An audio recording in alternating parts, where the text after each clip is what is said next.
So what did you, are chapters of these from you? Or Yeah. how does Keylord get in there? Well, how this started was last May I replied to a tweet that I saw. Somebody's like, hey, I got an idea about doing an anthology and creating a world. If anybody's interested, DM me. Yeah. And it was just a random kind of tweet that found my way, but I was curious. So, yeah. And I also realized that if I didn't want to do it, I could just not do it. Right. Oh, nice. So I followed through and sent a Twitter response, and there were a number of us who responded, and we now got together online, kind of figured out the rules of how we're going to build it. Mm-hmm. It was based on a game called A Year Between. And so what we did was we all got online and we had our turns, and we were and in our turn we would be challenged with a certain question about the place and the locations of the occupants. Depending on and projects would be started, or results would happen, and it would fall on other people's turns to do it. So we built the village of Actontan, which was a nonsense word made up by the editor. That's a good name. Yeah, I like it. and even he is also Chris Van Dyke is the editor and the person who pulled all of what became Skullgate Media, which I am now the creative director. Oh yeah, that goes. And he even had issues on the spelling of it because it wasn't consistent. Okay, yeah. So we actually worked that into the history of it. He also has dyslexia, so so it's an understandable challenge. I've already told you that a buddy of mine is is beautiful. Well, now she's probably 20. Now that I'm thinking about it, but when she was just born, her name's Norabelle, and I said that was such a beautiful name. And he said, you know why? And I said, no. And he goes, well, you know, I've got a reading disorder. And he said, everything's backwards. And he said his wife was pregnant and they were on their way to the hospital. And they still hadn't named the baby. And he said, all of a sudden, he goes, what about Norabelle? And she goes, that's a beautiful name. Okay.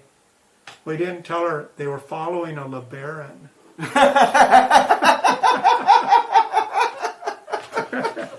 Nice. Yeah, I gotta let Louie out. Yeah. I'd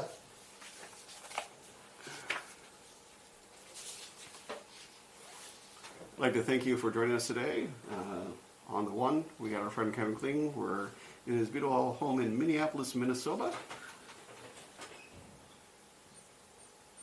If you go on YouTube and look up Kevin Kling Storyteller, you'll find a bunch of great stuff. And if you look up Kevin Kling Mason Jennings, you'll see a fantastic concert the two did together at the Fitzgerald Theater in St. Paul. It's been our go-to music at night when I put my daughter to bed. I was just telling our Elijah Unit friends and time travelers from the future about the concert that you did with Mason Jennings. Oh, yeah. And how that's become my daughter's requested lights out music every night. Oh, and we nice. pick different parts. He's like, where do you want to start from today? She's like, start from the train, or start from the song where they play table hockey and Nintendo. Oh, yeah. Mason. You know, my favorite part of that, I think, is when he talks about his dad painting the Christmas tree on the wall. Christmas is just so far away. And you just have this wall of presents coming out to you. I mean, it should be exciting, but it's just intense. Oh, it's just like, God, I'm laughing so hard. That's like, one of my favorite stories. There's a really short Louis Anderson story. Yeah? About his dad would always wait till like Christmas Eve night to buy the tree. And then he'd go to the lot and to get the cheapest tree. And Louis Anderson says he remembers hearing from his dad, how much for the one without limbs?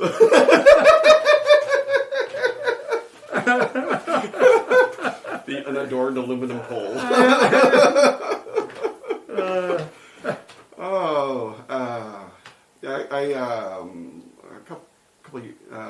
A couple months ago, I was watching Louis Anderson live at the Guthrie. Isn't he great? Great timing, great delivery. Oh, God, that guy. And again, even though he grouses and complains, it's usually self. He's not punching at other people. No, it's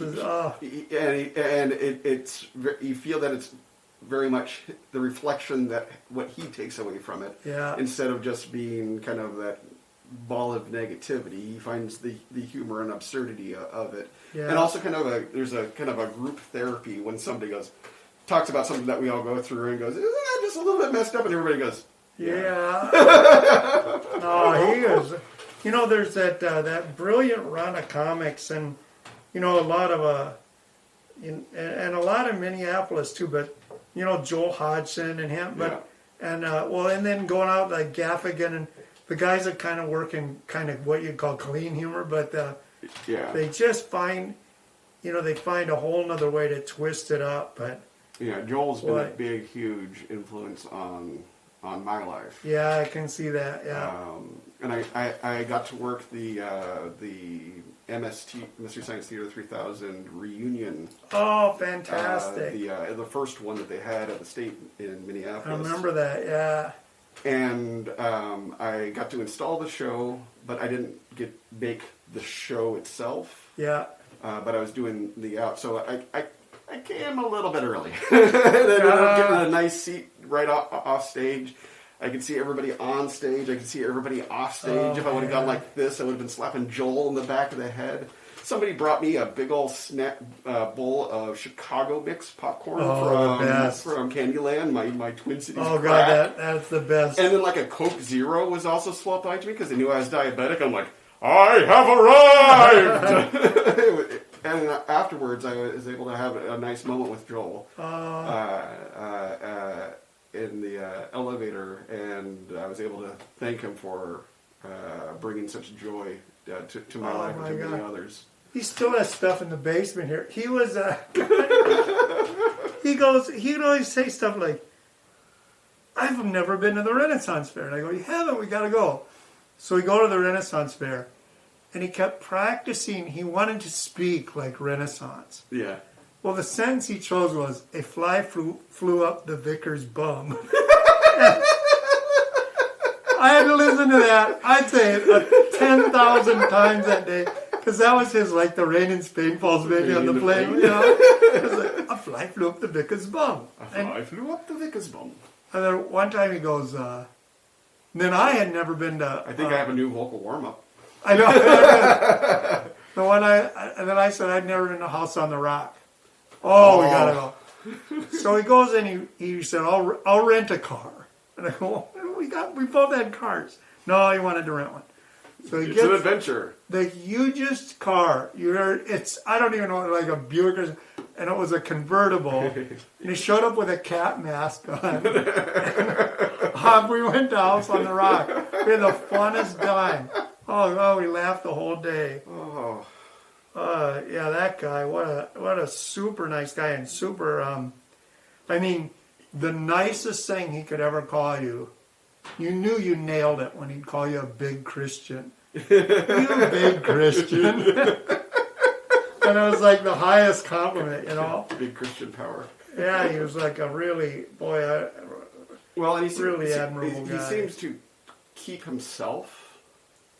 There's, you know, often when you, especially in comedy, you adopt a persona, kind of what I call a fiction suit that allows you to survive in that environment. But there's a certain vulnerability and reality in people that you can, what I call, you know, the sincere satirists. No, the persona adopted him. I gotta let Louis in. Acting Tan is available at schoolgatemedia.com. Also at my book site, pincombo.com. wherever you are in the world, or print it where it's near you, or you get a digital copy. We also have pinball comic books, including Game of Depth, where we take the philosophy of Bruce Lee, but instead of teaching you how to punch people, we teach you how to play pinball. So how cool is that? And we got a puppy. Oh, you chilly puppy. I warm behind your ears. Yeah, yes. I tell you, yeah, I know we're filming, but biology. Oh, yeah. Well, that's why I kind of like these devices. It allows it to be a person just sitting in on the conversation. And if there are any awkward, quiet moments, it's up to them to fill it in. That's good to make a tea. I made a text file called. Here, I'll just open it up. It's labeled "I Got a Pal, Kevin Kling," and whenever I thought of something that I wanted to talk to you about, I wrote it down. Oh wow! Some of these we've talked about before. One is your story about Easy Bob and the riding the rails. Yeah. And you have the story about you almost dying trying to get on the train, and that emotional breakdown of survival. Because I've been in that place so many times where you don't know if this is a time marker, and in some universes you died. Yeah. Well, it's true, and Well, and it's funny. All the emotion you should be having, you find a way to shelve, but then until the moment's over. Yeah, and then it comes out. It's that fight or flight. Yeah, and you just hold it, and it's like a lot of guys from either post-traumatic stress or whatever. But I just remember a woman one time said, "My son never displays emotion. And she goes, I'm kind of worried about him because he's the sweetest guy, but he doesn't cry, and I'm wondering if he's bottling it up or what." And I go, "Take him to a sports movie or a dog movie." And she did, and he totally cracked and cried. And I'm sure, and she goes, "And it wasn't even sad." And I go, "No." I said, "Bad News Bears will have me weeping like a child." I said, "Yeah." Because he seemed like a guy's guy, and I go, "Sports and dog movies, that'll crack For me, like the first 5 minutes of a Pixar film. Oh boy! It's just like I can't even see the animation because I'm just. I know they all do start good, don't they? I never thought of that. They all start really and we talked about this before, but up. Oh. I know you. That is like that broke all the. Yeah. There's nothing like that first 5 minutes of that. I had a similar thing with Guardians of the Galaxy. Oh, isn't that? I love that. I lost my mother when I was 16 to cancer, so seeing. Oh yeah. And it's just the visuals and the reaching out and regrets for some of the ways that I reacted while she was sick. Yeah. I still feel that now being able to process it that Yeah. It was understandable for a kid to have that reaction, but that is such a strong character, and so much of his so much of him is based on that, and so much of his that is that also because I know you the comics. I just know it from the films. Yeah. But are the comics that good too? Or well, the films do a really good job of distilling a lot of great moments, and it's also its own story. So the characters and the influences are pulled on there, and there's a lot of Easter eggs. It's written with love, but it's written for the screen. Yeah. There's characters from different iterations that are kind of brought together and given a seamless entry into the world because some of these characters were developed 15 years apart, and there's you'll see a dog in an astronaut suit, and that was one of the main characters, and he was a dog that was launched into space by Russia and became super smart. And was a key member of the Guardians of the Galaxy, but they already had a talking raccoon, so having a talking dog would be a little bit too much. So they threw in little Easter eggs. And when they did the second episode, they brought in the main bad of it. Spoilers is Ego, the Living Planet, played by Kurt Russell. And is that? That's in Guardians of the Galaxy 2. Oh. Okay. Where it's Oh, yeah. where Now it's I know. revealed that I he's didn't Peter's- know he's a planet. Yeah, that's in the comics. He appears as a planet with a Oh, face wow. on it, known as Yeah. Ego, the living planet, in ever fear of Galactus, the consumer of worlds. Because he is a planet in the show, but I never Yeah. put it together. Yeah. So they work what works with the story, the aspects. Yeah. So they don't introduce a talking planet. They introduce Kurt Russell. Kurt Russell, wow. If you're gonna Nailed it. Oh God, I love Yeah, him in it. yeah. The only person that could have been better in that role would have been David Bowie. Yeah. But that goes kinda is for a every David. role. Yeah, he kind of did a David Bowie, didn't he? Exactly. Yeah, that was a good touch. Boy, that makes all kinds of sense. Well, and that one was a connection to fatherhood, and and the the great sacrifice at the end with, he may have been your father, but he wasn't your daddy. But he's Yeah. your daddy, and that idea of found family. Yeah, but I mean, on that, there's that whole, the whole Anishinaabe,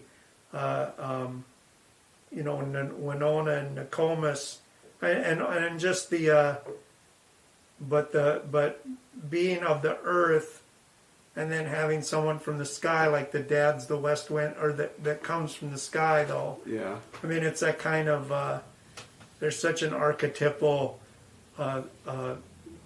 when earth and even the Christian, everything, the belief of earth and sky, Yeah. Well, I didn't meet my biological father until I was in my 30s. Uh-huh. And I knew that he lived in California, so I used to watch film credits a lot just to see if I saw his name. And I was doing I was doing Grey Gardens at the Ordway in their little theater. That was a great show. And I had a long I period heard between that, yeah. sound cues, because there's a lot of conversation in the play. And I had my little laptop there, so I did a little web search and found a report about a guy named John Richards, who is named Rookie of the Year for race car driving in California, these super modified outlaws. And it had his son as the crew chief, named Curtis Richards. And I knew my father's name was Curtis Richards, and I knew my grandfather's name was John Richards. Oh, man. So I did a little bit more web searching, and I found 2 phone numbers, and they were across the street from each other. Huh. So I called Curtis Richards, and I got a voicemail, and I didn't leave a message because I didn't think that was the kind of thing you left on a voicemail. No, Especially, and I didn't know if this was my father, and I could really make somebody's life unnecessarily difficult. Yeah, you did. Yeah, that's a good. Yeah. So I called the second number, and a woman answered, and I asked if John was there, and she said, no, he's out at the airport, which for me was another indicator because I knew I was named after the Ryan aircrafts. Huh. And my heart is just doing that, that it's like that call from an interviewer that you really want the job from me, but you don't want to get too... you don't want to tie so much of your worth to this event, right? Because you still need to be able to operate in case either you're wrong or they're terrible. Oh god, there could be all kinds of yeah. things. What year are you talking now? Where?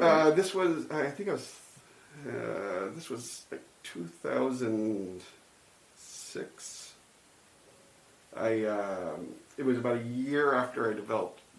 No, it was 2 years. It was 2007. It was 2 years after I was diagnosed with type 1 diabetes. Oh wow, yeah. And it was, I asked if Sean was there. She said, no, she's out at the airport. And I go, well, is this Sally? She goes, yes. May I ask who's calling? And I go, well, this may sound strange, but my name is Ryan Richards, and I may be your grandson. And there was what sounded like the longest pause, gasp, and I hear, yes, you are. Oh. My God, we thought you were dead.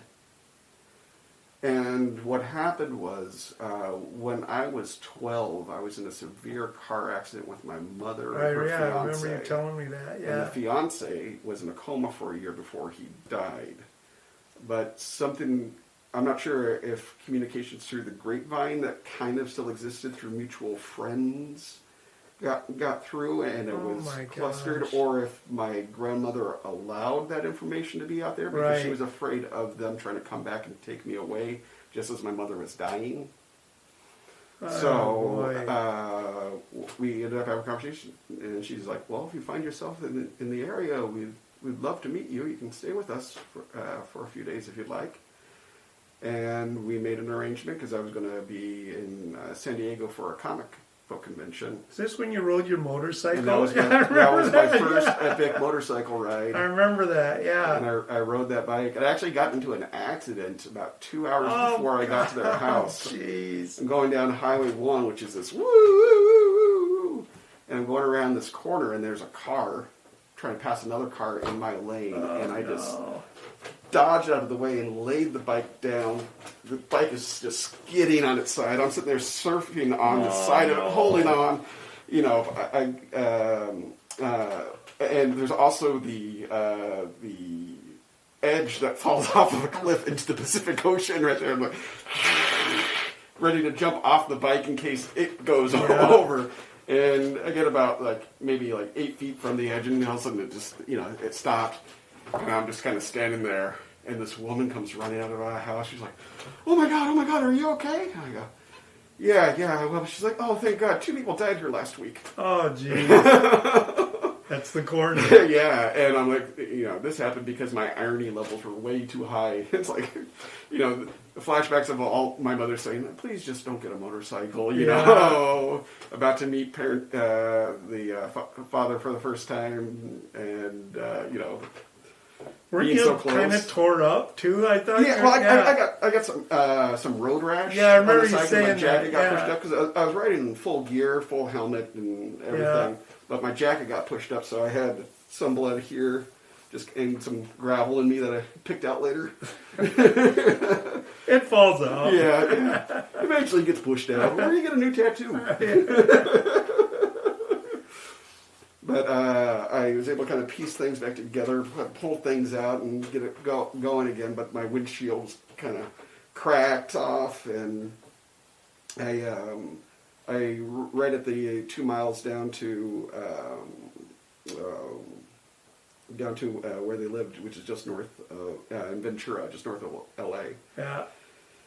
And I pull up to the grandparents' house where I was invited. Get out and ring the doorbell. Nobody there. No answer for a while. Oh well. Kind of hang out up front, and I see this woman pull up in a car. She's like, "Are you Ryan?" She's Oh like, no! yeah. She's like, "Hi, I'm Sally. I'm your grandmother." Wow. And we gave each other a hug, and she's like, "I have to take my dog for a walk. Would you mind joining me?" And we took Scruffles, her dog, for a walk, and we had a nice walk. We walked down to the beach. She told me about the area and a little bit about my father and my grandfather and herself and other family members. And when we walked back, there was a guy standing near my motorcycle looking at it, and she goes, "Well, there's your father." Oh my gosh. gosh. I walked up, and he was gluing the windshield together. Oh no! And he always goes, "Have you always been such a problem child?" And that's when I met my father. Oh. Wow. And the meeting went really well. I was always a nurture over nature person, kind of by necessity. But there was a freaky amount of nature going on when it came to, political beliefs, philosophy, foods. Wow. Likes, dislikes. Yeah. God. And now we have an, open communication. And it seems that I also approached that part of the family at the right time, because 2 years previous, there was a lot of just non-communication and anxiety in the family. A fair amount between my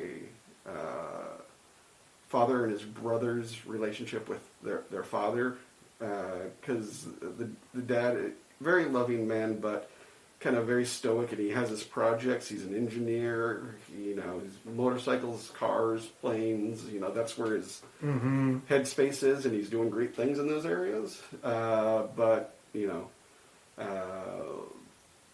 emotional connection on an artistic level is a port that he's used for another purpose. And my uncle is a teacher and artist, and he's since then he's now married and has children, and it has become a more traditional supporter, but was doing just kind of weird stuff. And when I came in, I was able to be that translator between two worlds. Right. Yeah, that makes sense. And it really helped them really kind of come together, because I was a common thing that had no sides. And does he live in California? Yeah. They actually now all live within miles of each other. Oh, okay. So they've become their own support network, which my grandmother needs. Right now, she's going through dementia, and boy, and she's losing the person that she worked so hard to become. Oh boy, and she's kind of having slipbacks to the nastier days that I heard about before I met her. Right. Back when this was. When my mom was some woman who ruined her child's life. Yeah. And she's like, we always have, when I go and visit, I now stay with my father, because it gives them the space to be her, and it takes energy for her to be the person she wants to be. And sometimes she has good days and she has bad days, so I try to be there as much for her and let her know that, I love who she is, while I still have that time and capacity. Have you got Stephanie and Gemma out there? Have they? Yeah. Oh, good. And they all adore each other. Oh, I bet. Yeah. It's a nice place to go, and usually we go there during the winter because. It's a blistering 7 out there. I didn't have to look outside. That's funny. Oh, yeah. Yeah. Well, and I feel really, I'm in no place to complain, because we're not Texas right now, which is... Boy, they don't know what... Well, because their infrastructure is not built for it. Their houses are not built for it. And their grid has been a deregulated mess since it was founded in 1935, because of... the greed of individuals, and now that's what humanity is suffering for it. But they're trying to blame, it's the windmills. And it's like, screw you, we got windmills in Iowa, and they always work. Yeah, I was trying to keep, but no, I heard about that it went private, a long time ago, and that it was money saving was just setting this up, that it was just the old get what you paid for. Yeah. But God, that's just, it's heartbreaking that, like you're saying, it's just, when you're not geared for something, you just, we kind of take it for granted up here, but.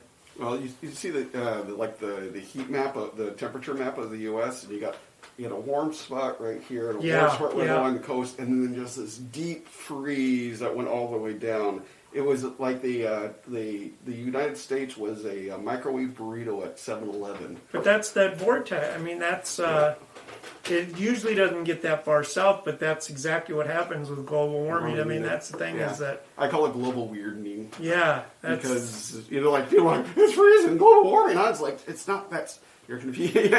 Yeah, you're confusing the present with. When Austin was colder than Anchorage, it is global warming. That is exactly what that is. That was, what was it, 2 days ago, Austin, Texas was colder than Anchorage. It's like, you guys. Yeah. Colder than Anchorage in February. Yeah.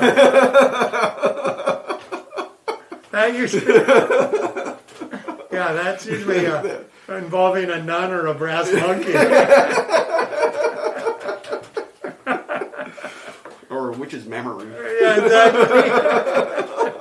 There's always, yeah. You have great comments about your father's sayings. Oh yeah. I loved hearing the story about you and your brother and the Peacesaurus, and P-Saurus Rex, the purple car. Oh, and, yeah. And Homecoming. Yeah. That was it's on the concert with Mason Jennings, and that was my first time hearing that one in its entirety. I heard little pieces here and there, but hearing that grand piece of living every 70s cop show within a few hours. Quinn Martin. The Quinn Martin production. Mannix Parking. Mannix Parking. Oh, God, yeah. Yeah. That U-Haul trailer, though, that came off the back. And that looks like our trailer. It goes by our car. And you're just like, it looks like the trailer we just rented. And it just threw garbage all over that guy's lawn. Oh, my. And I don't remember, is it in the story? Just my dad. Your dad drives by, and there are my boys raking a stranger's cigar. Raking it, and he's like, he never asked. Looks like they're taking care of it. As long as we took care of whatever we've done. Yeah. They were making good. I don't need to know. Yeah, that car though, man, my brother and I still laugh at that car. That was that car where, we had so much bond to a magnet wouldn't stick. It just you can get that car through an airport. Yeah, one of those kind of primal smells that brings me back is the smell of Bondo. My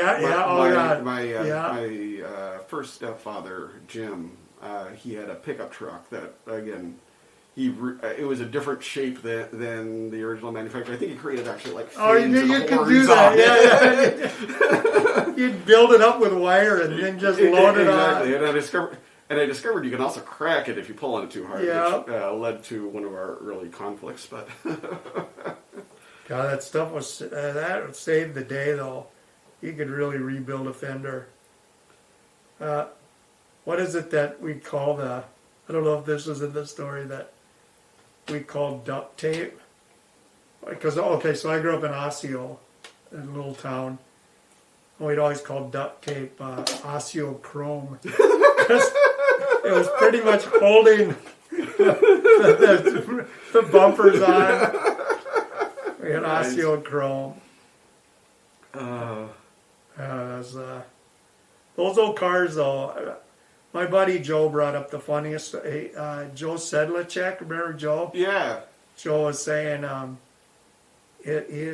Buffy, his wife, would get so mad, she'd go, "You remember that date?" And he'd go, no, I don't. He goes, "Our first date." And she said, "Remember, we went to this way." And he said, no.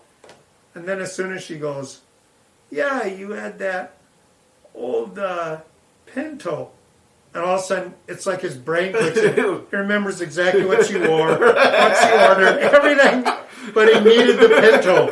He needed that car. He needed that link. It was like when she said... There were so many suppressed memories under a vehicle that would explode upon impact. My mom had a Pinto. I grew up in the back of the one. The only thing that the Pinto could look down was like the AMC Pacer. My sister had both wheels. Yeah. But I wanted to drive one of those through a drive-through just to see the sprinkle the fries through the sunroof. That Pinto, I had a buddy in college that had one of those Pintos, and we found one of those triangular flammable signs that they have on the backs of like, tankers. Yeah. We had that in the back window.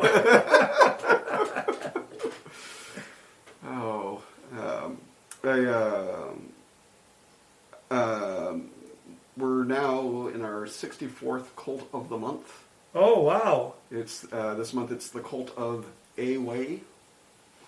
What's that story? Well, it's not the way. We don't claim to be the one and only way. Oh, A-Way. Nice. We're A-Way. So when you're in a hard time, you can find a way. And it's about finding out what kind of works for yourself and not being beholden to somebody else's path. So you could still sing A Way in a major. Exactly. There's all sorts of fun. You always have a team to root for. I did it A Way. Exactly. and it was also kind of a rejection of Frank Sinatra's My Way. Because, it's Frank's world and we're just living in it, and right now we're on borrowed time. It is. We are just living in Frank's world. That's like, what was that that poster that I saw? That we should be responsible. Because what kind of world will we leave Keith Richards? Bill Hicks, one of my favorite comedians, had a joke. He's like, great. there could be a nuclear war and there'd be nothing left but Keith Richards and bugs. He'd be like, I saw a bright light. I thought we were on. He is something. Yeah, and a relative. Really? I suppose. He is a cousin. Wow. I think his great grandfather is my great grandfather's kind of thing. So I heard his book is great. I suggest the audiobook. Okay, yeah. Because part of it is read by Pirates of the Caribbean, Johnny Depp. Oh, okay. Reads it is Keith Richards. Oh no. And it's kind of fun to track down, all right, which one is the narrator of the book? Which one is Keith or Keith? And which one is Keith? And which one is Johnny doing Keith? God. Yeah, that one and that is a good idea, because I tried to read the Steve Martin one, but then I got the audio version of Steve Martin's book. Yeah. And it just made all the difference. Sometimes just hearing them, or Tina Fey, I read hers. I love it when it's read by the author. Yeah, and boy, it makes... You get an entire different level of vocal inflection, and sometimes, you have some that just do the straight readings, and I really enjoyed John Hodgman reading he's so books. Great. He was at one of those moments that I consider a time marker. Yeah. I got to work a show at the Fitzgerald with him, and this was a Wits show. I remember when he was on there. But it was before Wits was a radio show. It was kind of a proto Wits. Okay. And Bill and Kevin from MST3K were the commentators in a opera box. Yep. Kind of the Stadler and Waldorf of the show. And Neil Gaiman was the other special guest.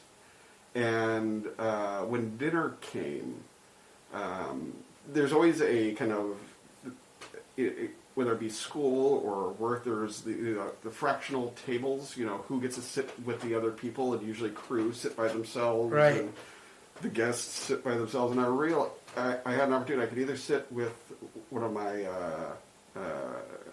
union members, who, very nice guy, but never fails to be more depressing with every conversation. Oh, no. Or I could sit at a table with a lot of my huge influences. Mm-hmm. And I chose to sit at the table because there were no place cards. And I was able to, keep my own. We ended up having a really good conversation about, Doctor Who and Nerdo. Oh boy, I bet, yeah. I was able to add a few occasional funny anecdotes that brought joy to the people who brought me joy.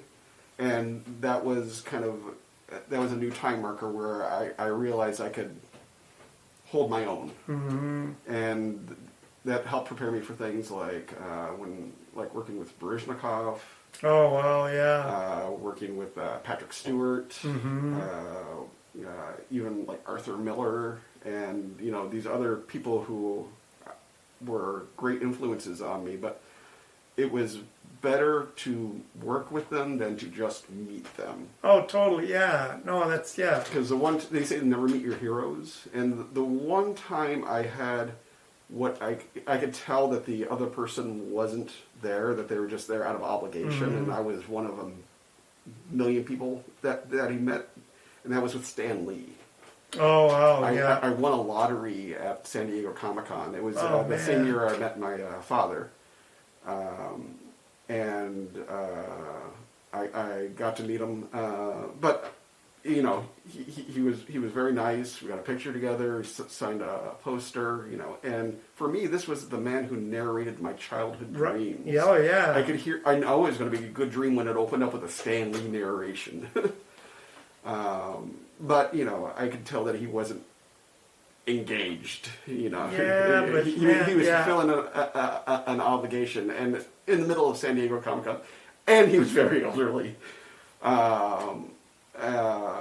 But it gave me kind of a reflection on how it is when audiences meet their heroes, and it's nothing against him. I learned a lot from it, and I treasure that opportunity. But it was very different than when I get to work with somebody and communicate with them as a person. That's and it's the same way with a town or a city.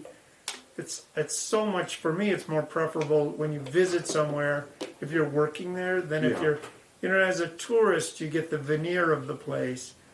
But boy, when you're there working, somebody brings you to something, or somebody... Yeah.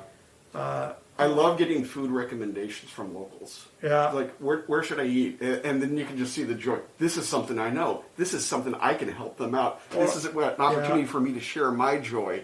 And just from the communication of how people do it, I mean, it's fantastic. Plus, you really kind of know the value. You get to know the values if you know the touchstones of the community, and being introduced as a working guest instead of just customer 37.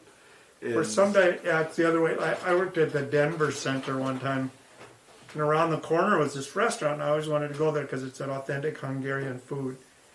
And the dramaturg there, Tom St. George, his name was really like St. Georgian or something. Yeah. So he was Hungarian, and that was his, that was his heritage. So I go, hey, Tom, I'm thinking about going and eating at that restaurant. And he goes, I wouldn't do that. He goes, it's authentic. Nice. I know. When Baryshnikov was in town, his favorite place was Nice Polonaise. Oh, I bet. Yeah, oh, God. Honey. It was huge and big, and you had the piano room. Oh, God, I bet he loved it. Such a good time. He was another person that showed me what it is to be a healthy celebrity. Yeah. He told me once, fame is a luck hole that I fell into. Oh my God, what a great! I have friends who've worked it just as hard and harder than me who do not have the success that I have. I fell into a luck hole, and he always took time for people, but he could also very easily disappear. He'd just put on a baseball cap and walk a little low because he was shorter than most people, so they wouldn't see his face. And it was interesting kind of interacting in public with him, because sometimes people would recognize him, and you could always tell their age by what they knew him for, especially at this time, because it was 2004. So, my mother, my grandmother had the hots for Baryshnikov for forever. God, yeah. White Nights was their jam. Yeah. Baryshnikov was the first person to play at the Morrison Center in Boise, Idaho, which was our big arts thing, which is where I worked filling in for my friend Tim Knox doing sound for a production of the Guthrie's Christmas Carol, which is how I also ended up in Minneapolis because they needed a sound operator for a show at the lab. Oh, wow. So there was this weird kind of cosmic connection. But he always took time, and people would also, younger people would like, Sex in the City, because he was the Russian in there. And sometimes they were kind of angry at him. Oh, yeah. He's so good, yeah. And then he also was a really good photographer, and he would do showings of his photography in art galleries along with we'd spend at least a week in every location, which is, if you're going to do a tour, that's how I prefer to do it, because it allows you to actually get into the town and be in the town and communicate with it, and you're not just always packing up and going, and allows you to it's like you've actually been to a town when you've been there for a week, instead of, I did a show there once, which is very minute. And he would bring me to these opening night parties, because when you're a celebrity, you tend to get asked the same 5 questions again and again and again. And what I would help do is help direct those into new and different questions for him that would satisfy both the person who had the curiosity, but also allow Misha to tell a different story or have fun. And he had a lot of fun with that. So we ended up just kind of Well, that's cool. It was interesting being his wingman because the entire room is always just focused on him. So it's kind of odd when everybody looks exactly 1 foot to your left. And I could be on fire, and how people would notice is like, oh, Misha's looking a bit orange. Yeah, he just seemed like I mean, the interviews that I'd see or whatever, he just seemed like such a great guy. And yeah, his interests, you know, whether it was, I remember everyone, why is he modern dancing, or why does he work tap dancing, or why, you know, Yeah. but he just seemed like he just wanted to try all this stuff. Well, and the show we were doing together was he saw a director do a puppet show about the siege of Stalingrad, and he's like, I want to work with this director. Wow. And the show we worked on was movement and mime and puppetry. He played a character named Cheeto, who came back from the Navy to see his best friend and his fiancée driving off in a car together that said, just married. Oh, no. And he has a just mental breakdown and decides he's going to walk into the ocean. So he walks into the ocean, and then an angel comes by, saves him, gives him the breath of life, and then walks off. And he comes to, and he realizes that he's alive, and in his mind, he has a car, but he's the only one that can see it. And he proceeds to give rides to people around town in his car, which basically involves him like grabbing their luggage and just kind of walking with it, but he's miming this car. And my job was to make the sounds of the car as he was driving around and doing different things. And I set it up so I had a big keyboard so he could just improvise, and his job was to try to screw me up every time. And I was like, no, we're doing this. And he kept on doing, you know, we were actually told, like, okay, the driving scene is taking 15 minutes longer than it should. Because he'd just be doing this improv, and I'm just, you know, playing the Misha. Yeah. And it was just one of those fun opportunities, because that show, it had like 4 directors, because there was the original gentleman from Georgia who didn't speak English, but he spoke Russian. So there were translators going on. There was the movement director who was also in the show, who played the angel, but he had to go out like 8 months into the tour because he had to have a hip replacement surgery. So he had his fill-in.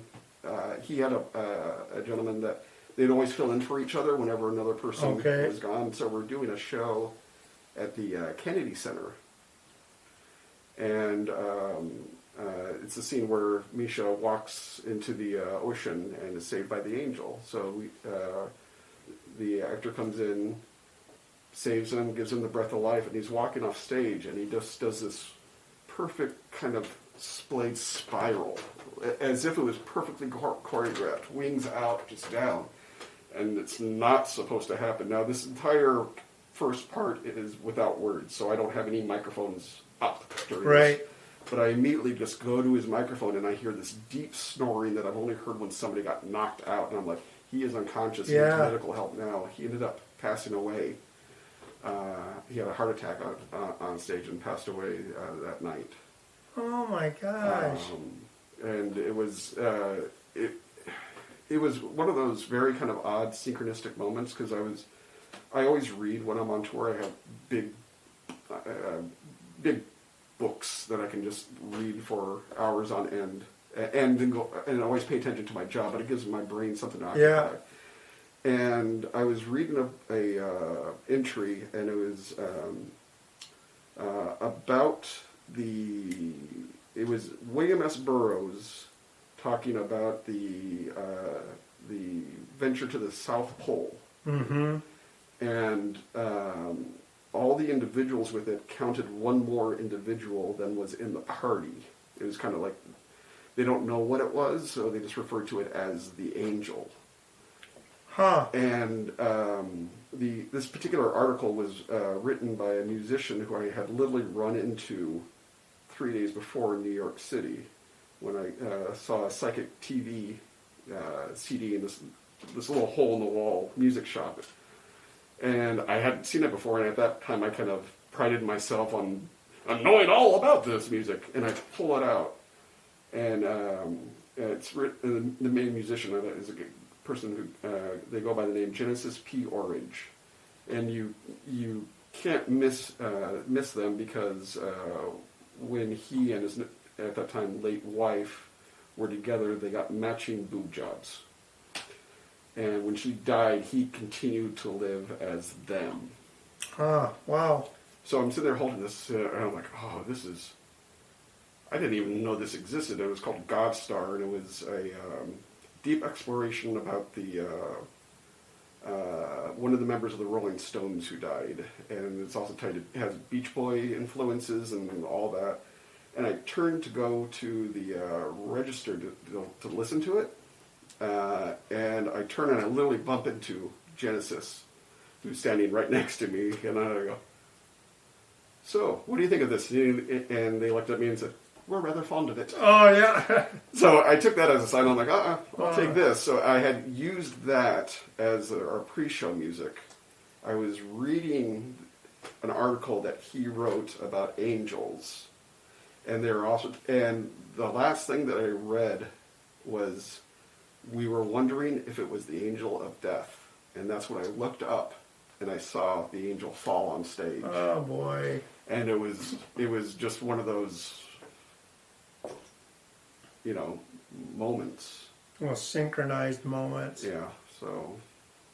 Oh, that's, yeah. Yeah, and the night before, he and I had a conversation. We were all having dinner together, and he joked quite loudly, and I remember making a comment on it. He says, when I die, I want to die either fucking or on stage. And I remember I was bringing a thing up to my mouth, and I paused for a second, and I go, no offense, but I hope it's on stage, because otherwise it's a shared trauma. If it happens in bed, it's a very intense personal trauma to somebody who was just being really nice to you. And then the next day, he died on stage. So, it's one of those things that when you wonder if the entire universe is set up for your stories. It is. I mean, that was one of the things I remember. Will Steger every once in a while comes out with a word that surprises me when he's talking about his, how many times he's survived near, catastrophic instances. And synchronicity is one that is a word that pops up a lot with just that. I call them synchronicity waves because it's never just, for me, one thing is a coincidence. Two things is the beginning of a trend, and I've been able to ride these dynamic, weird things that have taken me to places. That was how I got to meet David Bowie. Right. And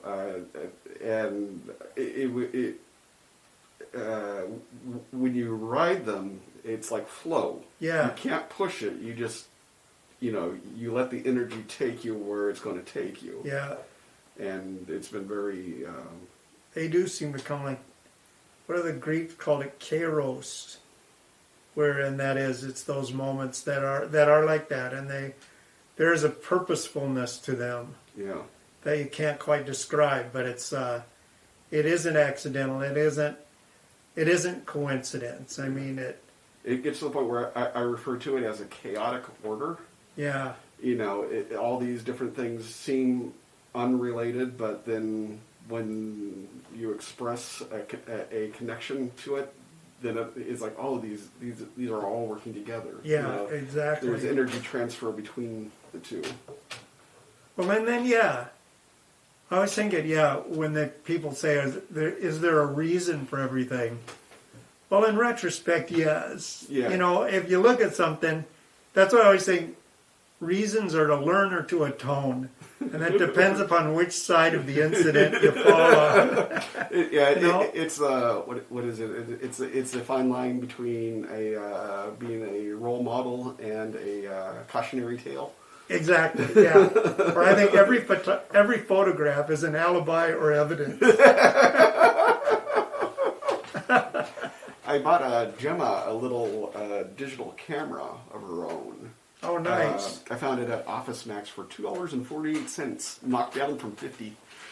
So I'm like, Rick. And I just gave it to her so she would have a little tool. And we were playing a game where she would photograph something really close, and then we'd try to figure out what it was in the room. That's a great, what a great it's game. so much fun. That's really fun. We're our game partnership is we just upped it.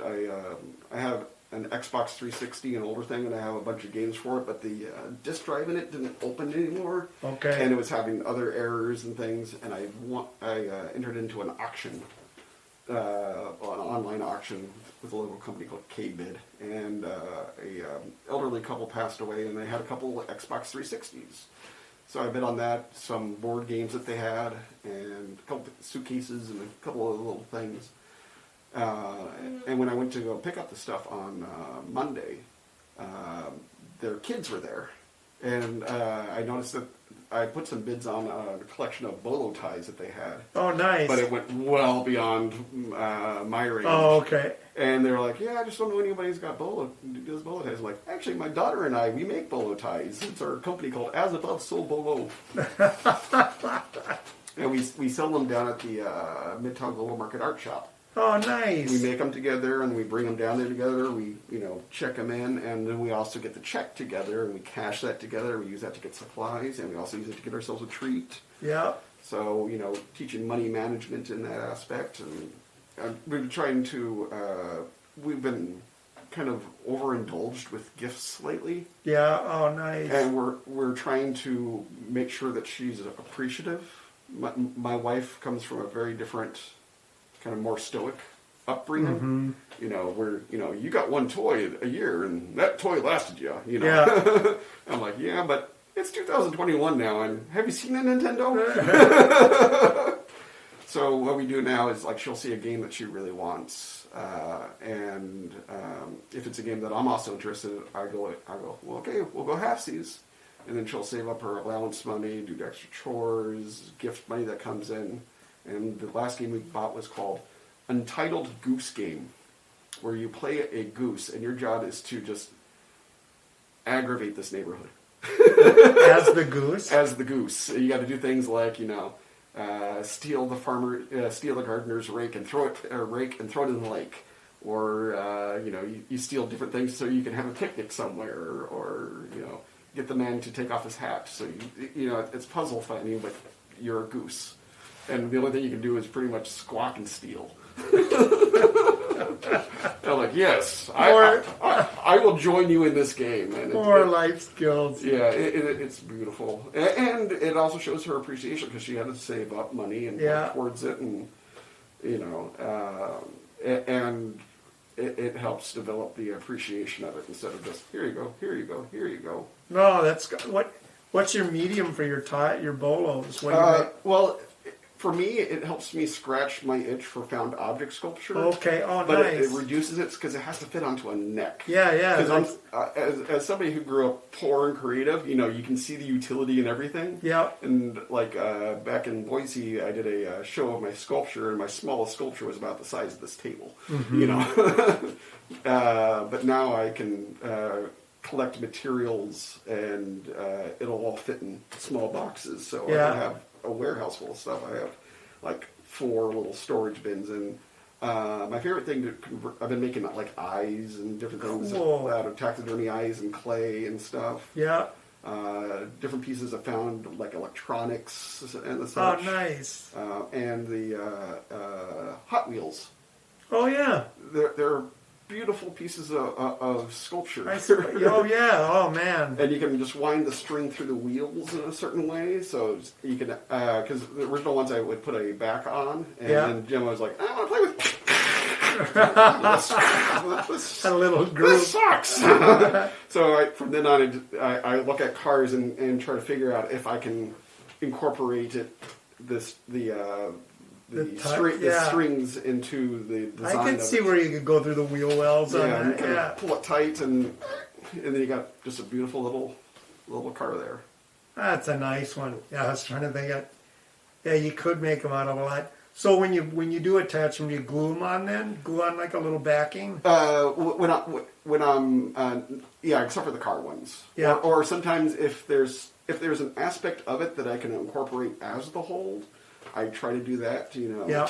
But I have a bunch of I have two different types of backs. Ones which are just little circles with little kind of curled metal clips that two strings can go through, and then I have some more heavy duty with a physical lever in the back that pushes down on the string. Oh yeah, to clamp And it. Yeah. it's about that big, and it's just a little V-shaped, and that helps satisfy my sculptorial needs and kind of gives me something to kind of zen out and just make without Good old physical creation. Bolos, those are always so good too. I remember I like that fashion. this was like 8 years ago. I walked into Mortimer's to play some pinball, and I was wearing one of my bolo ties, and I hear somebody in the morning, Yeah. thinks he's Willie Nelson, and I just kind of looked at him and I go, actually, I've worked with Willie Nelson.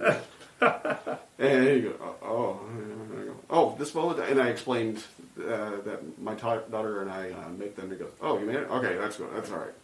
Because it does require a certain bravado to wear the rock tie. I like Bola. Mortimer's though, you get what you deserve when you go there. Yeah. I think it's better now though, isn't it? Yeah. It's now owned by the same folks who own a couple other places, including the Tilt Pinball Bar. Okay, yeah, because it looked And they really fixed it They up. put a live music venue in part of it, and they sold off the end part, which used to be the Mexican part of the bar, because it's now apartments. Because there's now the apartments above them. I think I've told you this, but one time I went into Mortimer's. It was when the theater garage was there, and I was going in. I love theater garage. Yeah, I was going to get a quick bump before going in. So I ran into Mortimer's, and it was right before the Holodazzle was going to start the parade. And there's this guy dressed like an elf, and he's already had really hot. And he's hunched over the bar having another one. But what I loved was on the stool next to him was his head. There's this elf head, and this elf just knocking him back. And I was like, I don't know if he's going to make it. If he's going to make the Holodazzle.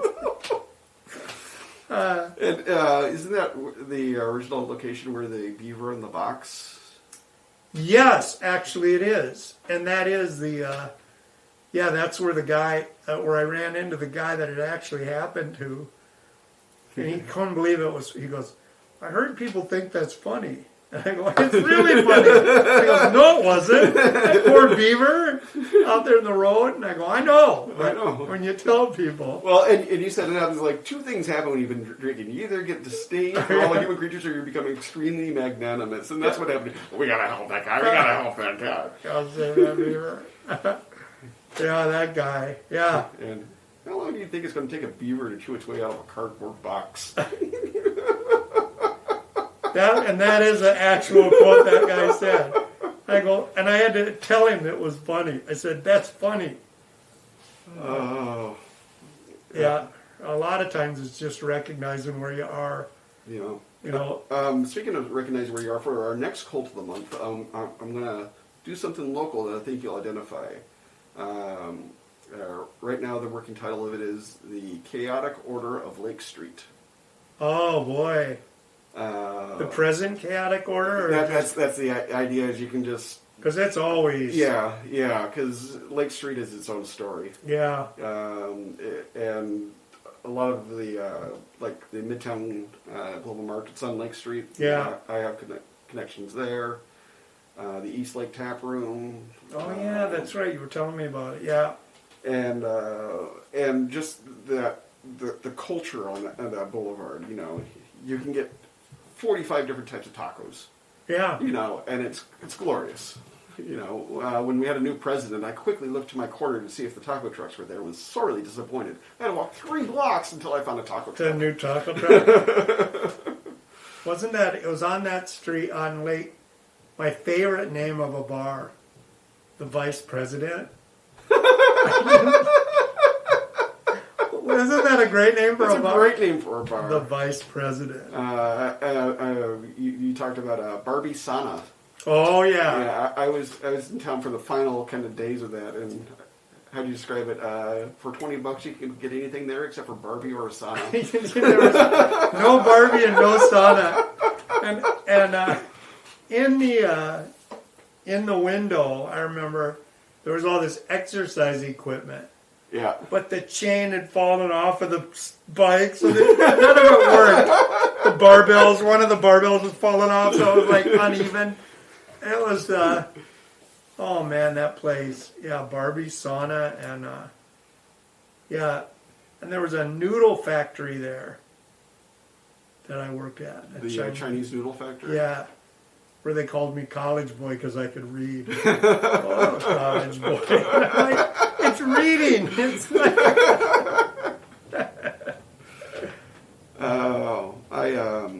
I had been working on other kind of possible names for it. I had the, and this is also for possible future projects, the East Lake Storytellers Companion. Oh, nice. You know, there is energy still in the word companion in this area, and it lends itself to storytelling and that ethos. Have you appeared on Prairie Home? I never did, no. You never did a Prairie Home? Wow. No. I did, he put me in other stuff. I just think, and I think it's wise, I think he was the storyteller. And he was incredible. But like when he'd have, he did the Gatsby, he would read every once in a while the entire Great Gatsby, and he'd start it, and then you would team up, and I got to be read with Gatsby's granddaughter, and nice. That was really fun. So nice. he'd every once in a while Garrison would plug me into one of his special events, but and that was totally cool. That was such his gig, and that was such a cool thing. I remember working one of those little things. It was a memorial when their sound effects person passed away. Oh yeah, I remember that, Tom Keith. Yeah. It was a great he show. was so amazing. And every time Garrison would come out, he would start to go into an eloquent speech, and then would be hit in the face with a pie. And I remember one time, for some reason, I was out on stage in the line, either carrying something or preparing to swap something, and I do a casual look over my shoulder, and I had one of those moments where your brain goes, no, you didn't just see that. Because what my brain saw was the homeliest woman that I've ever seen. Oh, no. A giant of a woman. And then I looked again, and it was Garrison in full drag. Oh, God. Rarely have I done a double take, but technically this was a triple take, because I looked once, and I was like, no, you didn't see that. No, you're not seeing that. Look away. Because that's when he made eye contact with me. And I was kind of like, went back, and then I had to go back and make eye contact and to let him know that I thought he was okay. Yeah. Carry on. It's like, I was a bit startled, but I'm not disturbed. Meanwhile, my brain's still kind of processing this thing. And it was also a memorial event, a funeral, if you will. And it was, seeing Garrison in drag was the last thing I expected to see, but it was appropriate for the event. Oh, good. And then he got up there, and again, he was so covered. At first, you didn't know who it was, and then he started to speak, and then he got hit in the face with a pie. So it's like, brilliant. Boy. Yeah, that place, that was magic, that theater. And are they doing stuff? Didn't First Avenue buy? First Avenue bought them. Well, they kind of, course, with COVID. And they kept the Union Stagehand. I remember that, Tom, and all the gang. God, it's so great. I love those guys. Well, Tom used it as an opportunity to retire. Okay. Yeah. I miss Tom. Tom Campbell is who I'm speaking of. And he does he was doing the occasional special thing for Prairie Home or Live from Here. Okay. Which has also been canceled. Yeah. Which there's a great void. There's a great storytelling and musical void that I hope to help fill. Yeah, that was that was a great time. It was just everything because there was something for some reason 5 o'clock on a Saturday.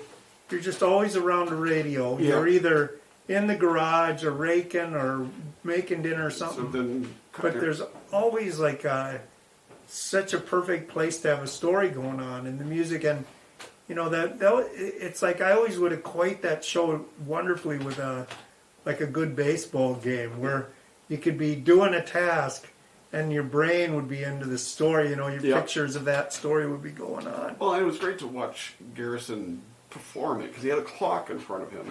Okay, and he was a master of making stories and magically on the dot. Yeah, he could stretch, he could shrink, and it was as if it was already written and prepared. But he's just, sometimes he's just working off that clock, and that's when you saw the magic happen. Yeah, yeah.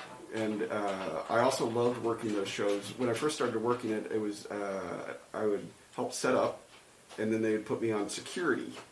I'd work the door, which also meant that I got access to the catering. And the catering on that show was just so good. It was so good that one of the technicians married the caterer. And it was also the only real meal I would get sometimes. Yeah. I was extremely poor, and the idea of a big home cooked spread was so far away, but it was lovely. That company was good. I remember those guys. They were really good because they do a lot of the stuff at the Fitz. Yeah. And whenever you'd work there, oh my gosh, the food was incredible. In fact, when everything shut down, that took away the month I was going to be a stage manager there. I was filling in for Al, who was going to be. Oh, Frankman? Yeah, he's another good guy. Yeah, he was going on he was doing the Prairie Home Cruise. Okay. And I was going to be filling in for him for a month, and that got me closer to my childhood dream of having the same occupations as Kermit the Frog. And then everything happened, and there were so many fun things scheduled, so many different podcasts that I was looking forward to, and Welcome to Nightville was one of them, which is I don't know that it's a great podcast, and they have years of production. It's just these little soliloquies and stories about this one little town. Oh, cool! It's a really deep, rich, and fun other place, that is the other side of the veil. And they taped it out of the Fitz? Well, they were doing a tour, and they were doing different live shows, and they were scheduled to do one at the Fitz. I get it. Okay. And they also have a lot of local connections to the local geek scenes because they were strongly supported by the Convergence crowd and other local communities. So there's a broad base of support amongst us weirdos nice. For them. So for me, it kind of hits a lot of the same buttons as Rod Serling. Oh, cool! Who's a deep personal hero of mine. Oh my gosh, the stuff, and you never know. Menace to Public Conscience. Didn't he write Requiem for a Heavyweight? Yep. And just stuff you wouldn't even realize. Yeah, that guy was what a savant. I got to Binghamton, New York, his hometown. I got to visit when on our way up to our Canadian cottage, and they have a gazebo set up with a little plaque dedicated to him. Oh wow! And I stood on that place, and I on my phone I played the Twilight Zone pinball game. It was my religious observance of playing on the space. And not too far from it, they have a carousel that inspired the story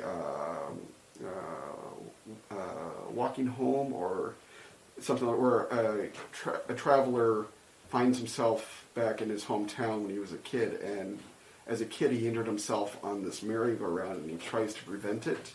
Oh wow! And it's one of those just really kind of raw, touching points. You can never go home, kind of. Oh boy, he touched. Yeah, that show was so many layers to that thing. And this carousel is now painted with different scenes from different Twilight Zones. Oh man! So you it was truly a joy, and it was originally put in during the Great Depression by the local businesses to give joy to the town, and it was a moment of his joy that created so much more work, and then became part of the original work itself. And it's just one of those kind of beautiful circles of completion. Wow. Yeah, those carousel. Remember that beautiful carousel on our tour? Where was that? Was it in Wapaton? Was it in Breckenridge? It was out there somewhere. Appleton? I was going to say Apple. I think it was outside. Yeah, it was Appleton. over in that area. God, that carousel was unbelievable. I was also thinking of, we were in somewhere in Michigan, and we ended up having dinner at the childhood home of like Mike Prince, the guy who started the Blackwater camp. Because I had literally started reading the book Blackwater a week before, and then I realized that, oh wait, we're in the house that built that. And it was simply one of those things. I felt like a spy. Yeah. I remember that. Yeah. That was also where I built the theremin. Oh no! And the lady didn't like it when I was using it to talk to the ghosts. Oh, that was in Grand Rapids. You were so excited. You thought it was really she's gonna give us a ghost tour. And then she was like offended, and you were like, no, you were so excited. Well, we were on tour one. Now, what was this for? We were on a tour. Was that Freezing Paradise? Yeah. What was another tour Because we did Midsummer? Yep. And then Freezing Paradise. Yes. And then, those are the two. Yeah. And that was fun because there were 6 of us. There was a crew and one person. It was just me telling stories, but they had to give us a 65-seat bus. And I just remember our bus would pull into Burger King and they'd go into high alert. They'd all be running around, everybody getting to their stations, and then 6 people would get off the bus and they'd just stare at us like, you guys. Yeah, that was with Ray, our bus driver. Yeah. I loved, Ray is one of my favorite people on earth because he had like an encyclopedic knowledge of barbecue joints. Yeah. And just general knowledge of anywhere. You could be like, I have no idea where I am. And he's like, I'll be there in 5 minutes. Yeah. and beep. There he was. Like, there's a sign here, it reads Budweiser. All right, be right there. It's like, it's cold and it's dark and there doesn't seem to be air. You're on the Sea of Tranquility of the Moon. Be there in 5 minutes. Ray got that guy from Arkansas. He'd always tell stories about his red mule. That was the smartest red mule. And I just remember, that thing worked. He'd say, he'd bring all the kids to school. While we were in school, he'd walk home and plow all day and then come and get us.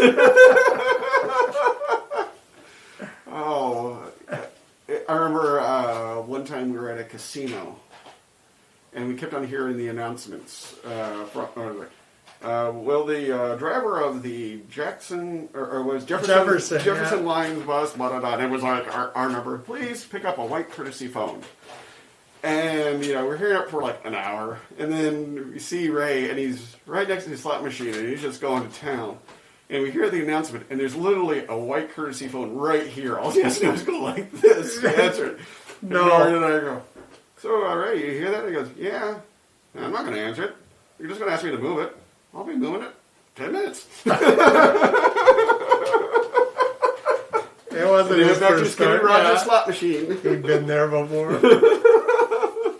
I remember our friend Ann Kim was on that tour. Yeah.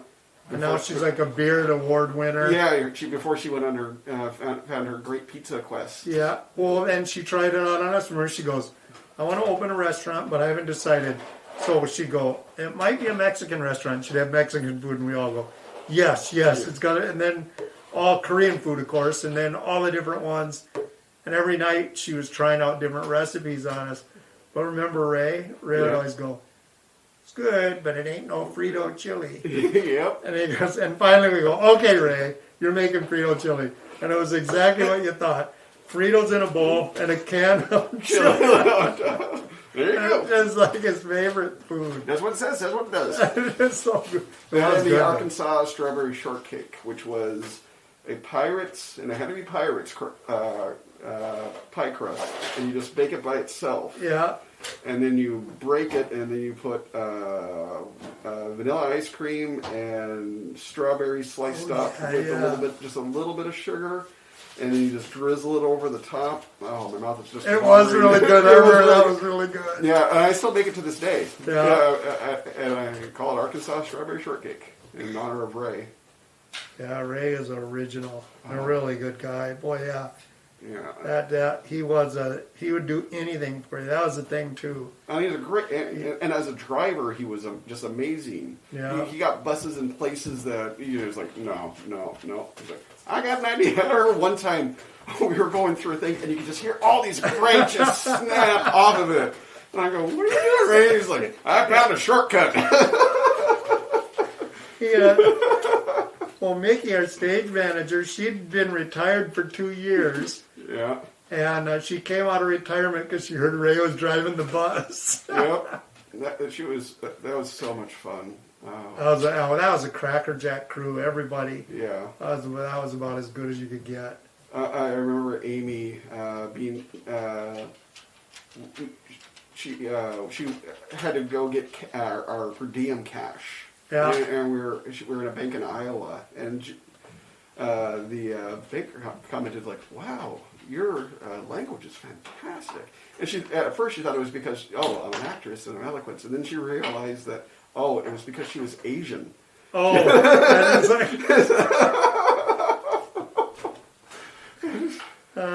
So whenever I see her, it's like, you speak so well. Yeah. Went to Hello Pizza a couple months ago and got a couple slices from there. That's their kind of her taken. That's a good one too. Joint. And now she's got her new one in Uptown. Yeah. I can't wait for that. When things get back to normal, I have an idea on how we can do things better, and I'd like to discuss it with you. Okay. I have problems with companies like Ticketmaster and Ticket Hub who charge these exorbitant convenience fees and add nothing to the environment except for strife. One of the things that a ticket company will do is sell tickets that they don't have yet, and then if they can't get those tickets to you, they'll go, well, we have these other seats that are just as good, and luckily they're the same exorbitant price. And it's taking precious entertainment dollars from the audience and giving them nothing in return. Yeah. So what I was thinking was of making a cryptocurrency, kind of like Bitcoin or anything. And you can make a cryptocurrency out of anything. And what you do is, as a venue, you create a cryptocurrency for a seat on a night, and it has the price stamped into it. Okay. And then whoever has that token or whoever it may be, has that seat for that night, but also has a connection to the venue for supplemental materials. If it was a comedy show and it's okay, they have a copy of the show for the future, or an audio of it, or some connection to it, and completely cutting out the middleman and allowing a greater connection between the venue and their audience. Because for the price of one ticket through Ticketmaster, you can see 6 shows at a venue. Yeah, I know. It is really, and it was so odd. It just kind of took over the whole box office. Yeah, it was a big business, and companies, it's a hassle for companies to do it. So if we made a simple app that would literally make a cryptocurrency that is a ticket, and then you can stamp its value. So that way there's nobody coming between you and the artists. I think that's a great idea. Plus, you could also link it to an artist could have what I call a chop, which is their way of making a signature. So instead of just getting something signed, you can have a chop, which will include that person's signature, but also the date and time that you guys met, and also allow connection to that artist should they want to share things with the people that they've connected to in the past. So would their chop be available to other people? Well, I think each artist would develop, it would be their own form of cryptocurrency. Right. So they'd have their own chop that they could design, and it could either be a physical device, or it could be, an app where it's like, all right, if you're within a range, all right, here's the chop, are you ready? Junk, and and allow for, again, a more personal connection for both the patron and for the artists. That has a safety layer in it. I do like that idea of connection, a stronger connection with both the artist and the venue, because I think in so many ways a venue plays such an important role in an experience. It's literally the setting, Yeah. One of the things I loved doing about small shows is shows where you can do shows on other sets. Yeah, all the time. Yeah, it's so much fun. It's like, where am I? It's like, we're in Egypt now. It doesn't even matter. And then it just takes on, so much of it too is the vibe of a theater. Like, you can tell sometimes, like, I just know, even walking in grade schools, doing a show for a grade school, when I walk in the office, I know what kind of show I'm going to have. It's just like, you can tell by the vibe of a grade school office what kind of show, what the faculty, what the kids, what the environment, Yeah. It's like, and it's the same in so many venues. The energy that the greeter has for you, whether it's during, like, hi, how are you? We're very happy to see you. And then it's like, oh, thank God you're here. All right, keep your head down. Do not make eye contact. But it's like that with any venue, too, It's like, you walk in a venue, and a lot of times you know right away how that show's going to go that night. I like to be a pleasant place for people to come, especially when we work at the Fitzgerald. Because I've been allowed a certain amount of... I'm allowed to be me there. Yeah. And people are often excited because they know the history of it, or they see the signatures on the back wall, and they'll connect somebody to it. And there's a couple things that I often tell them. This is a Minnesota audience, and they want you to succeed. Mm-hmm. Because if you don't, it's really awkward for them. Mm-hmm. So, remember, you're in St. Paul, not Minneapolis. You can mention Minneapolis, but it is considered in better taste to always mention St. Paul first, because that is, again, where you are, and also refer to Minneapolis because that's where most of your audience is from. But it's the only way, by calling this Minneapolis is the only way I think you can get a boo. Yeah. So it's like, it's great to be here in Minneapolis, and you hear the kind of, St. Paul! Yeah. Okay. Even though they're from Minneapolis, they're still booing you. Yeah. He's like, I didn't travel across this river for nothing. No. There seems to be so much weirdness about Minneapolis people. It's like, oh, that's in St. Paul. It's like, it's 8 blocks away. But it's on the other side of the river. It's like, are you a vampire? Can you not move where we're moving water? No. He's like, only during the winter when it's frozen over can I transport over water. Yeah. And I can tell, and I can be like, no, that's ridiculous. It's kind of the same. Till my back gets up on it. And the next thing I know, like, I remember being in England and they were telling me in London why, all the problems with Americans.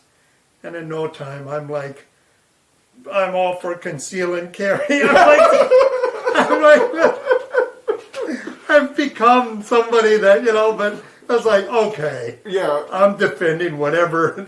I played up that role big time because I remember I went to a arcade, a video game arcade that they had, and they had this game made by Namco, which was a quick draw game. You had a series of targets that you would hit, and the last thing, a mug would show up, and you'd shoot the mug, and the mug would shatter. and the your score was the entire time it took you to get through all these things. And the record on it was 18.7 seconds. And I go, oh, I can beat that. I can beat it in 6.3 seconds. And when I was done, it was right next to the game counter where you get tickets and stuff. There were just 3 people just sitting there, just stunned. And I turned around and I go, "It's okay, folks. I'm an American." And they just go, "Oh, okay." That's why. Well, and I was making a little money on the side by what I'd do is I'd go down to the pound store and buy these little replica guns that looked pretty real, but I'd get them for $1. Yeah. And what I do is I would paint them up. It was my way of doing sculpture in England, and I'd either do paper coatings or paint stuff on them with all these guns. And I had my black coat over it. And I remember I was traveling on my way from the old street station to the Angel station because there's a nightclub in the alley behind it called Slime Light. Oh, God. Which is open Saturday night from 10 p.m. until Sunday morning at 8 a.m. 1 floor of goth music, 1 floor of industrial, 1 floor of techno, a chill room. Everybody on drugs. Yeah. And but you have to be a member to get in, or a member has to vouch for you to get in. So that way it helps keep out the predators and the people who are not part of the scene. People who are not riffraff. Yeah, yeah. And so I'm traveling out there, and I got all these things, but my jacket's over because I don't want to cause a panic. And there's this Saturday night. There's this woman who looks like she's also headed to the club, and this drunk soccer hooligan was just kind of harassing her, like, "Hey, come on," and she's like, "Please leave me alone." And he's like, he keeps on, and I go, "The lady asked you nicely to leave her alone. Why don't you leave her alone?" And he looked at me and goes, "Fucking Americans, always sticking their nose in where you don't belong." And I go, "You do realize as an American I'm required to carry a firearm with me whenever I leave my nation of origin." He goes, "What?" And I just pulled open my jacket. With all the guns. And he just... and then I escorted the lady to the club. Oh, gentlemanly. Like an American. Yeah. Also, I got... that night I ended up walking home because the tubes weren't running, and it was like I went home before they opened up. It was like 6 in the morning, and I was tired, and I was walking home, and it must have been a kid like maybe 14, 15, had this little knife, and he just comes out of a corner. Oh, and no. "What you got?" And he doesn't know that underneath this jacket I also have like leather gauntlets and stuff. So I just went and looked at him and I go, "What you got?" And he just ran. It was like, I just came from New York, so if you got anything smaller than a bazooka, you ain't getting very far. God, I remember walking down Franklin one time, coming home from the Playwright Center, when it was like 2 in the morning or something. It was really... And I passed this guy, and something was weird about him, I knew something was going on, and I was being set up or something, because he was standing on the corner, and I kept walking. I'm going, well, if I'm walking into something, I don't know what I don't know what to do about it, because I don't know, where, if I should run or what. So all of a sudden I get to the alley, and I totally see what it is, and there's a guy. And our eyes met, and for some reason when our eyes met, he forgot what he was supposed to do. And he goes, and all of a sudden I can't remember. So I keep walking, and the guy behind me runs up, and I can hear him arguing in the alley. So for ball on that one. It's like, we had him. I forgot. But I just remember our eyes met, and I think it shocked him. Yeah. And it shocked his job out. I've gotten out of a couple situations by singing and dancing. Yeah. Because they're doing this, and people don't know what the hell's going on. Years ago, the Soap Factory is doing their haunted house. Yeah. And they moved it to a new location. And I won some free tickets, and I had some friends who were working on it, and I told them that I'm not a fan of haunted houses. I've worked them. Nah, me neither. You know, I've worked them, and that's fine, but it's not my joy. So I figured out, all right, how am I going to get through this haunted house? And again, I was doing it alone because the wife was home with a newborn. And what I did was I reached in my car and I had my cowboy hard hat. And I just put it on because it was my work hat. And after I was inserted in, I spent the entire time just dancing and looking at things. And as I went through, people who were working the show were freaked out by me. And they also assumed that I was with the show. So I'd see everybody else get horrified. And then every now and then somebody would go, wait, he doesn't work here. And they would incorporate me in. But I'd keep on dancing while they're doing it. And then I remember like 2 years later, I ran into somebody. He goes, I worked that event. I saw you. We were talking about you for days. What the hell was that? Were you wearing a camera? So I go, no, but that's a good idea. Cowboy hard hat.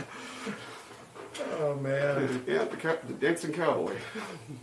God. And that's I also used it in a situation where I thought I was kind of getting set up to get rumbled. All of a sudden you just start making eye contact and dance and go, want to dance? Yeah. Suddenly they have no urge to dance because if you got the confidence enough to dance in front of them, you got the confidence to probably give them a good fight, and that's not what they're looking for.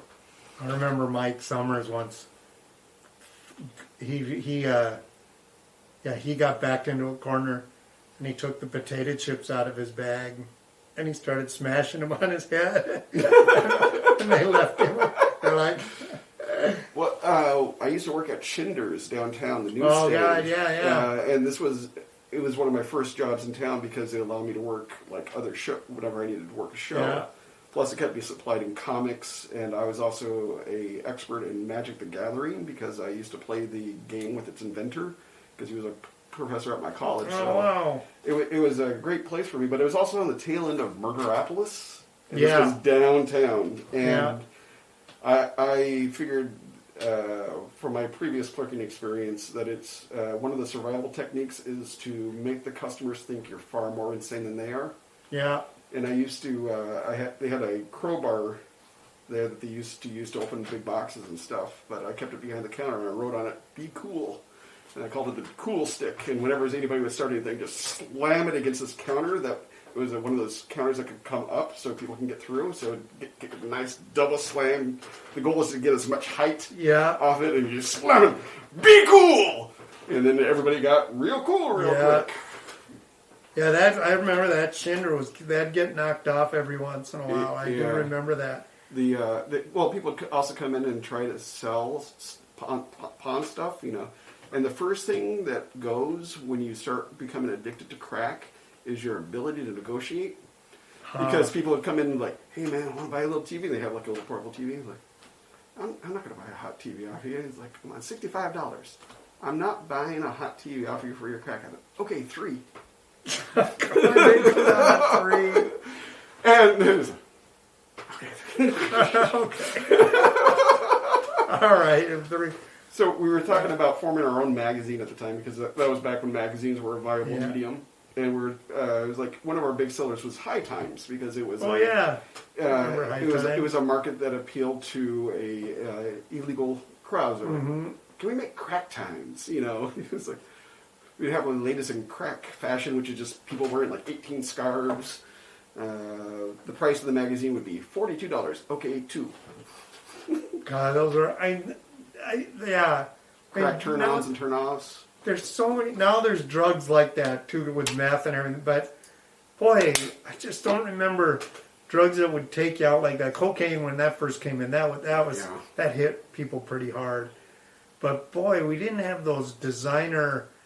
It just didn't seem like heroin. But I didn't know that many people on heroin.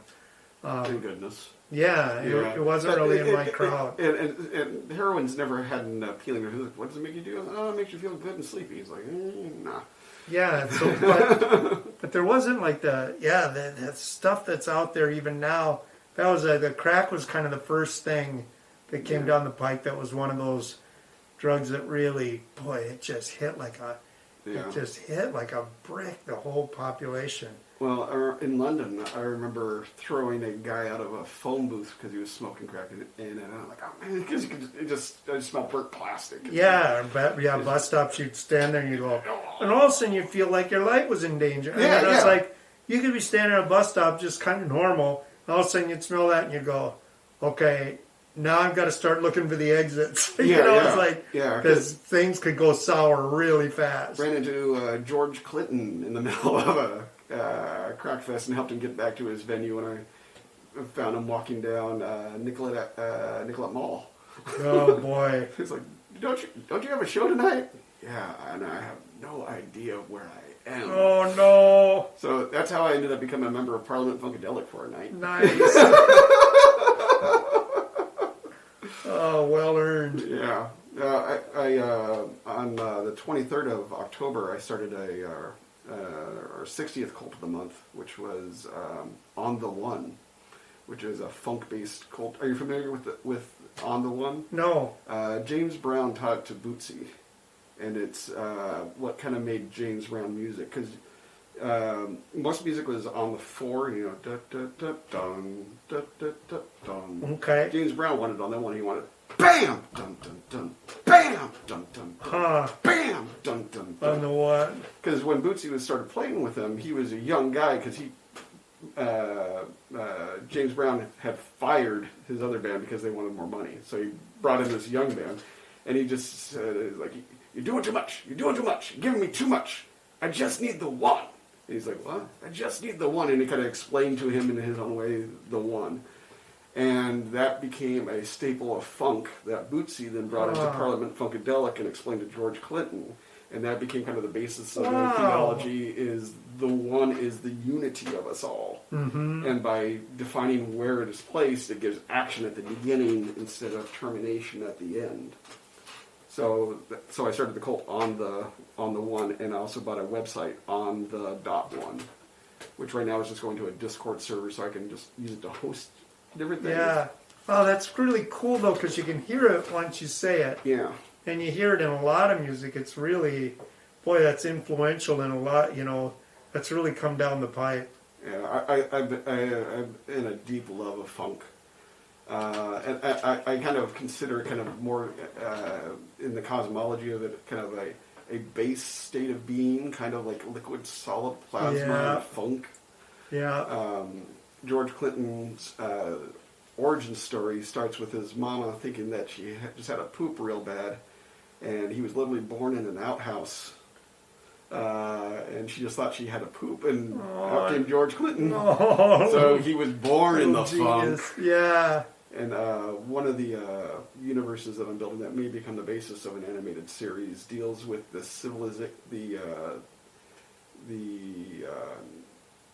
Proto and Atlantean civilization, which I think there's a place in Eastern Africa called the Eye of the Sahara, which is also kind of it's this colored mass out of the ground. It's just this really weird thing that's visible from space, but the lay of it matches the description of Atlantis in Plato's writings. Oh wow! And location, and it's just so. In my story, there was a city there that left, you know, kind of a mothership connection, funk origins of the before Egyptian times. Wow! So, you know, tying together all the ancient civilizations in South America, you know, the stones we still can't explain. Because there's just an interesting cosmology that could be built on it, and by using funk as the base, it allows me to immediately have the characters, because I can use these funk legends as archetypes. Oh man! And the story just kind of writes itself, and it also gives kind of for me, representation in work is really important. Have you ever read Calvino's Invisible Cities? No. Oh, you're gonna flip right out. You gotta read it. You are gonna flip out. How do you spell it? Just Invisible Cities, and his name's Italo Calvino. But the premise of it is, Marco Polo. Genghis Khan brings Marco Polo, and Marco Polo just starts telling him about all these cities he's been to, which he hasn't. He makes them up, and so it's all these invented cities. You're gonna flip out of anybody I know because I love it. It's one of my favorite books. There is a concept that I came across recently that I actually have written down here called paper towns, and there was a city called Agloe, New York, and it was on the Rand McNally map, but the city itself did not exist. Oh wow! But it's in man. But it's on that map. That way, if it appears on other maps, they can tell that they copied their work. Wow! And it led to a lawsuit because Agloe appeared in this other map, and they sued. And they went for a while, and what happened was a general store was built on that location, and since they saw it on the map as Agloe, they made the Agloe General Store. And Agloe was actually an anagram of the map makers' names. But they did not win that lawsuit because there was a general store there called Agloe. So the idea of paper towns, copyright traps, fake map locations, another name of it was phantom settlements. Wow. And there's another one called Mount Weasel. And the story of Mount Weasel is it was a copyright trap, I think, for an encyclopedia. It was an entry. It was a fake entry about this 60s fashion iconoclast model who turned to photography and fountain making. Here's another one: green M&Ms. Green M&Ms? Yeah, it's what they would always put in the rider, like yeah. It's kind of that same fake out thing. So you can see immediately if they you'd read know it. if they'd read the rider. Yeah. It's kind of like the green M&Ms of map making. Yeah. Oh, I love that aspect of. I love talking about writers because people will often freak out like, I can't believe the star asked for all this stuff. It's like the star didn't ask for any of that. Their manager asked for that. Yeah. And the reason their manager asks for all these exorbitant things is that way, if those things are not there, because the manager is not there, it will be distinctly noticed. And then they know other stuff won't be there. I mean, that is the thing. Yeah. You know about the Lost 40, the 40 acres up north? Mm. Oh man, this is one of my favorite cartography stories. It's there's 40 acres up in northern Minnesota of old growth pine. It is one of the most beautiful places. If you can ever go there, just go there because it is. The trees as they used to be. Yeah, you realize we really don't know tree. I mean, we really don't know what an old growth forest really was. It's really awesome, and it's 40 acres. Well, what happened? The story behind it is a cartographer misplaced a lake and put a lake there. And so all these logging companies, all they knew was this is a no-log zone. So for a century, it was a no-log zone because the cartographer thought it was a lake. There's no lake there. Nice. And so because of that, we have this 40 acres of old growth. And it's just absolutely beautiful. But it's, yeah. I kind of wish there, or even an app where you could kind of turn back time to see what this area was like before we clear cut so much of it. The idea of growth. It just was, I guess it was really different. Or like when I was in Australia, you get these maps. I was in Adelaide, and there's these maps, these giant lakes, and you get there and there's no water in them. And they go, no, there isn't any water in them. I mean, once a decade it will rain and we'll get water. And they said it's kind of funny because every once in a while somebody will get off the plane with all this fly fishing equipment, and they're heading toward these lakes but on the map it looks like all this beautiful water, and there isn't water there ever. It's like it doesn't rain every maybe once a year, and most of the time not. But there's a river there. I think it's called the Cooper up in Alice Springs. And they have the canoe races, and every year they have the canoe races. What they've done is they've taken the bottoms out of the canoes, and people run. And so it's basically a running race in boats. And they said, except for the year we had to cancel it. You know why they had to cancel it? It rained, and there was water, and nobody had a boat.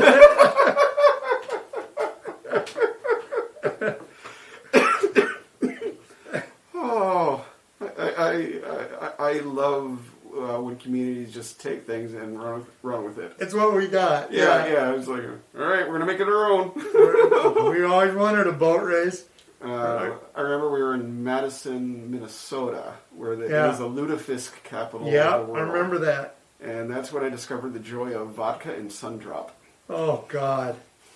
Well, remember, Madison was where, when we did our show, they had the big lit-up sign that said, tonight, Kevin Kline. And the place was packed. And then I walked out there, everyone went, what? And I go, look, whatever sells tickets. We had the funnest night. Remember, it was in the upstairs of a theater. Yeah. And it was the funnest night, but false advertising got us a full house. Yeah. And it was the funnest show. Nobody cared. I thought, oh God, my friend was telling me about Karen. She was telling me she was in a little town, and at the town civic center, it had Yo-Yo Ma. She goes, oh my God, I'm going tonight. So she got a ticket, and she shows up, and it's all these kids, just children, all these children. She goes, oh, it's a kids concert. So they go in. No, the M had fallen off the sign. It was Yo-Yo Man. She said it was great. She said Yo-Yo Man was incredible. That she went in to see Yo-Yo Ma. Oh, I have a joy of yo-yos. I've always played with them. I'm pretty good at around the world. Yeah. I can do walking the dog. I can do suspended for a while and the such. But I've also learned how to use it as a weapon. Oh, I suppose. I think, wasn't it originally? Originally, it was like a hunting thing you used to hunt small animals. You can basically conk them and then get them. Yeah. Yeah, but I don't know. Like the nunchucks were originally created to separate like rice chaff. Oh yeah, that makes sense. Well, I learned when I was in Australia, the boomerangs, while they were a hunting instrument, they predominantly weren't for hunting. They were you could throw the boomerang around the other side of the gate of the ducks and the geese, and it would scare them over you. So you could knock them out of the sky because they were coming over you instead of away from you. Yeah. So it was a way to go around them and scare them up towards you. That's what they told me anyway. They usually told me things and then laughed really hard. Yeah. Which tells you that there is a kernel of truth in it. Yeah, exactly. Yeah, but probably not a whole there's a bush of truth. We're both blessed to carry the skill of hilaritas, being able to see the joy and absurdity in things and not take it personally, but just be happy that you're there to witness it. Oh, completely. I'm a club member of that.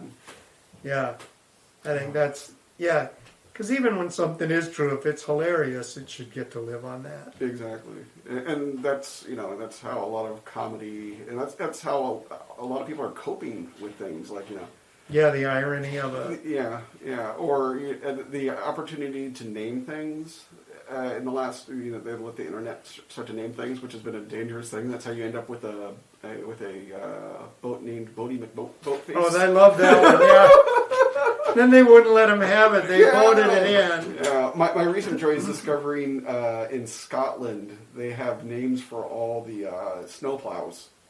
Oh, nice. And they're all wonderful dad puns. And it was a brief kind of surge of information, and that caused a number of other communities in America and around the world to start naming their snow removal gear, which you can also track by satellite, so people can see where they are. Oh, it's smart. Yeah. It lets people kind of know better. We live here, so moving our cars is part of the initiation. Oh, yeah. everybody had to go down to the Hennepin lot at least once to retrieve a car. Oh boy, I went down there a few times. There's a couple of times when I knew I was paying more than the car was worth. I'd be going, God, this is what I should just put a bow on it. Like you have a gift now. Yeah. Now can I donate it to NPR?